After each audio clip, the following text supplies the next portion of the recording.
Gege Akutami, you rocked my world. Listen, I'm not gonna lie to you, I've read this chapter like 10, 12, 15 times. I've actually just reread it across the past 2 days. And this is the chapter that makes me really think that Jujutsu Kaisen is actually such a special series. The build up from this moment of Gojo being unsealed has not only just been anticipated, but how long have we been waiting to see Gojo, Kenjaku, Sukuna all in one chapter? And Gege did not miss once. Like, everything about this is perfect.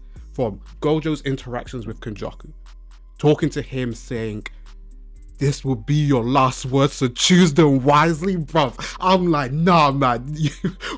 Why? And then, listen, even the build-up before the ceiling, with the fact that everything was done kind of like a gag. Listen, at first I was confused by it being used doing as a gag, but the more I've reread it, I'm looking like, yo, this was the perfect thing to do, because I always thought this anticipation for the ceiling wasn't going to be a huge event as a lot of people were expecting. There was a lot of, he's going to be angry when he comes out the prison realm, there's going to be like this huge event or yada yada. But the first thing he did was wanted to kill Geto on the same day that he was back. And I think more than just that, even Kenjaku's way of trying to stop Gojo, he thought, okay, let me put down the prison realm at the bottom and then submerge it underwater. And that, funny enough, shows why in the previous chapter you see like the water where the prison realm was being shown, because it was indicating that it was being submerged underwater. And then he attached like cursed spirits as the layer to prevent it. And the first thing he asks him is, what is wrong with you? Like, just to speak how much of an anomaly Gojo is as a character. The fact that someone such as Kenjaku, who we've seen him for plans, he's like 100 for 100. I mean, he sealed Gojo in the first place. Thought this was the best thing he could do after reading the memories from Tengen. And listen, there's one thing I want to say, because there is a translation like mix up between them. So the previous TCB users, which I've read their scans, they say it as if he made that plan based, even if Gojo is unsealed, this was the route he was going to do by submerging under. Whereas TCB indicate that Tengen was saying that even if Gojo is unsealed, Gojo should still perish from being unsealed with Angel's technique. So this, well, gives two different interpretations. If the first one is true with the fact that Gojo should perish, that means Tengen is even more slimier than I've been telling about. Like, bruv, how many times have I said Tengen is slimy? This will take it to a whole new level. But if the other translation is more correct, then this is just more so the contingency that Kenjaku did in anticipation of Gojo potentially being sealed. But nevertheless, Gojo still survived all of them. And I think this is something that, oh my goodness, when this gets animated, it's actually going to be insane, bro. Because imagine the voice acting. Even Kenjaku's brief little shit talking. He's like, yo, did you enjoy your nap? And you finally got some time to stay and be on your own. And then, like I said, he responded with the coldest bar of choose your last words wisely. Man, man. And then just after, we think everything has gone well, you know. We're seeing Gojo just appear and he's about to do business with Kenjaku. So Kuna pops up and then they clash for the first time. I mean, bro, bro, wow. And I mean, even that Sukuna and Gojo touch, like, it was like 5 seconds. But I was moved to my core.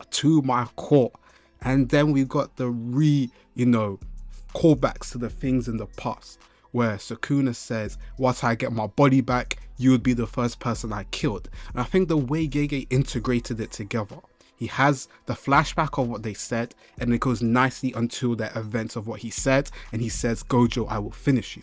And before I even go to how he disrespected top tier dick rider Urame, even the callbacks for Gojo, when Kenjaku looks at him and says, you think he will win? And he goes, and then we get the callback when he was speaking to Yuji. If Sukuna gets all his power back and he says, would you lose? And he goes, I will win. I'm like, bro, Gege gets it. He gets manga. He gets the thing, bro. And bro, the way Gojo went and disrespected Urme, listen, the shit talking from Gojo was 10 out of 10, man. Listen, when we get to the actual final clash and they're really shit talking, it's going to be legendary. I'm not going to lie to you. But the fact that Gojo came in no misbeat, he tells Sukuna, why? Is that guy your daddy? Why you listen to Kenjaku? He told Kenjaku, this will be your last words. He went to Urme and said, who is this guy? Nah, man, Gojo is him, man. He moves the masses. Gojo is legit one of my favorite ever characters. I won't lie to you, man. And yeah, bruv, Well, it was just amazing. I can't lie, man. Because for me, I see some people think that the unsealing was anticlimactic, and I don't hear you, man. You're not. No, man. The thing for me is the events that happened is perfectly in line with everybody's character that was there. Gojo came and said, "Let me handle business first, then I'll go interact with our main cast." Sukuna saw Gojo and jumped straight away to go fight him, because even the little bits of Yuruzu, and you know Yuruzu gonna end up being someone important in terms of the thing of seeing that Sukuna was lonely, in terms of the strength or something to be able to like validate his strength in finding someone he can match up with, which we're assuming is now going to be Gojo. Even with him being able to then jump on and straight away want to go fight Gojo was beautiful. Kenjaku being the manipulator, mastermind, the person who likes to capitalize on opportunities, tries to make the best plans to do the things that he wanted to do, and it still came out done because it's somebody such as Gojo. I think everything about this chapter was amazing. I think personally for me, this is the best route the seeding could have happened. I'm not going to lie to you, because I wanted Gojo to go back on smoke like he was. And then we get that moment after with our main cast talking with Gojo and interacting. And that's why I'm personally a very, very big fan that we basically get a Cell Games type thing where they're about to fight, like, yeah, hold on, let's wait. 24th December. And then Gojo is like, I don't want to do 2 burials again because obviously Geto died on the same day. Yeah, man, brazy. And I think, listen, but I can't lie to you. No, this chapter is ridiculous. It's actually ridiculous. I think this or 212 is the best Canon Game chapter for sure. Because those 2 chapters just move the masses differently. And did things for the story that is just beyond crazy. And the fact that, listen, Gojo's first words to Sukuna is, Megami, you look a little different this time. I think it was perfect because I saw a lot of people expecting some emotional impact with Gojo. And personally, I was never on that regard because I don't want Gojo, especially as a person who is built for this jujutsu sorcery thing. Like a lot of people, of course, he's emotional. Of course, there's things that happens that will affect him. But he's always going to be the character that he is and focus on the mission at hand. And it's why I think everything that happened was perfectly in character, and all the emotional stuff that can happen can really happen after. And I think a lot of things like how he reacts to Megami, how he reacts to the world when everybody's passed away, how potentially the fate of Nobara, because listen, now that we have a month free, if Nobara doesn't come back, yeah, it's a wadida. Nobara stocks are, but my Nobara stocks are rising, I believe. But regardless of all that, I think this is the perfect time for everything to not only come with this 1 month break, but it sets up the anticipation for this clash even more. Like we're talking about, like the build up for this fight has been done from chapter 1. From chapter 1, we got to see moments with Gojo go all out. We got to see moments of Sukuna go all out. And now they're finally in a situation where they first clashed and they said, let's wait. And we're going to, first, Sukuna has his promises he has to fulfill. Gojo says he has some things he has to do. And then we go and fight. And I see people mad at this. They're like, yo, why did they wait? Bruv, it's anime, my nigga. Who cares, bruv? People are thinking way too deeply about the fact that, oh, if Gojo could just go, he said he'll smoke him right now. Like, listen, even if you think Gojo can beat them, I'm not going to argue about what that or not, because I don't really care about power scaling right now.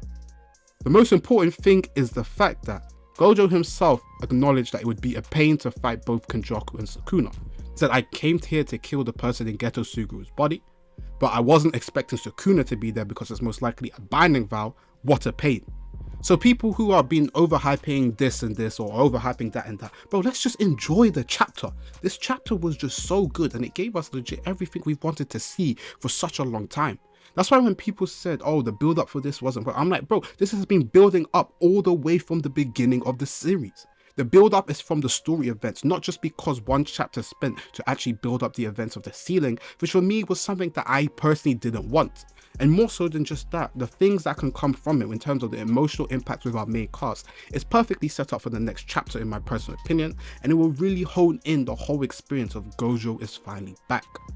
But let's talk about my guy Gojo, bruv, because bruv, he came in looking at that Toji workout plan. Like he was pushing weights in the in the prison realm. And I saw a good video from Quirkly Shinobi. He was basically saying that potentially he got like a power up for something. At first I disagreed because I wasn't expecting a power, but I think he makes a lot of interesting points that could potentially indicate that maybe he got more time to like refine his stuff that he has and a potential power, which I think would actually be very, very interesting. And I think is a really nice theory.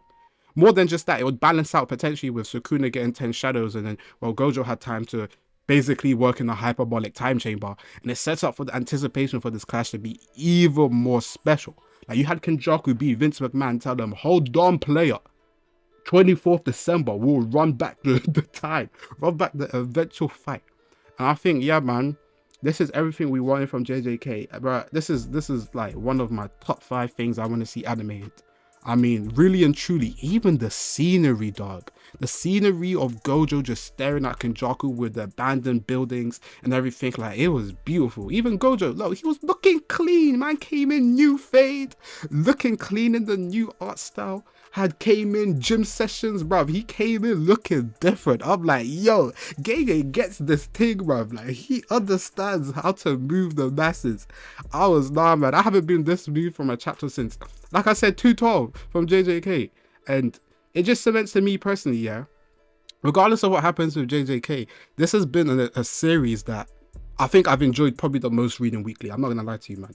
Like, reading this weekly is some of the most enjoyable things. I know a lot of people don't like reading weekly, and I understand, because JJK or just series in general are better binge. But for me, it's been just so enjoyable because moments like this just hit so much more, especially knowing that the anime is gonna come later. And I think even more than just that is just being like a community with people, being able to interact with people. But like, I feel my guy, yeah, because my boy, like, all my friends are anime only. Like, all of them, apart from one who is like halfway through the culling game. But obviously with this chapter being the magnitude, he said he got spoiled. Bro, we were on the phone for like 2-3 hours just talking about this. And I was really deep in it. I'm like, yeah, bro, I love this series, bro. Like, big bad thing. Everything about this series just builds so much hype. And I can't wait for it to really be animated. Like, it's so deep, yeah, that when Gege makes his idol manga, I will be there, fam. I will be there. Like, he's got me on lock, and I know he's about to deliver on this climax ending conclusion. And I'm excited to see where we really go, man.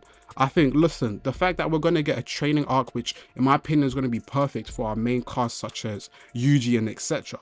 And even the fact that Kenjaku, because you know how Kenjaku is, he's going to be planning something to stop our main cast in particular. And I think it's really going to foreshadow a lot of things. I mean, we're going to probably have him have multiple cursed spirits going around everything, maybe. And this is going to go to, like, basically theories. With Sukuna being one of the only persons to be able to change himself to cursed objects, maybe he gets some people from the past to come back. Like, I don't know. Listen, there is so much potential of what can happen. I think we're in a situation in the story that we have no idea on the direction we're going. I think a lot of us are anticipating for a training arc, and that's something I really need to see, because the fact of even seeing Gojo interact with our students again really takes away the potential conclusion of what can happen. Because I know a lot of people, whether you're Gojo, Team Gojo, or your Team Sukuna, it doesn't matter to me. We're all going to be eaten when that final fight happens. The fact that if, let's say, Gojo does lose, the fact that we got time with him to actually chill with the main cast again takes that away from me personally. And if Sukuna loses, he had time to go and get to his final body. He's had time actually being free from the first time with being shelled in by Yuji. And I think this fight anticipation with the themes of loneliness, the themes of being the strongest, the themes of seeing their two ideals really clash. The fact that we can see the power system be expanded upon to the maximum because we have the two strongest characters who can do that. Everything about this sets up perfectly for one of the most anticipated, greatest fights in manga that we're going to see 100%. And I think Gege's storytelling is phenomenal, man. I'm not gonna lie to you, man. I'm just full Gege appreciation mode because, bro, this chapter moved me to my core. And being able to see Gojo back is something that I've been waiting for. And for me personally, it delivered on all cylinders. And yeah, man, I'm not even gonna be doing theories right now. I'm gonna save those for videos. I'm just like, bro, what a chapter, man. Like, it actually moved me so much. You don't understand, man. I don't know if you mans relate, but I was really reading this like, yeah, special. It's special, man. But what do you guys think? Best culling game chapter? Second best culling game? Is this one of your favorite JJK? For me, this is one of my favorite JJK chapters, up with 212, up there with the conclusion with Yuji and Mahito, up there with I Am the Honored One, up there with so many Gojo being sealed. Like, there's so many this is up there for me. Even 202, that's one of my favorite chapters when Kenjaku explains his plan to Choso.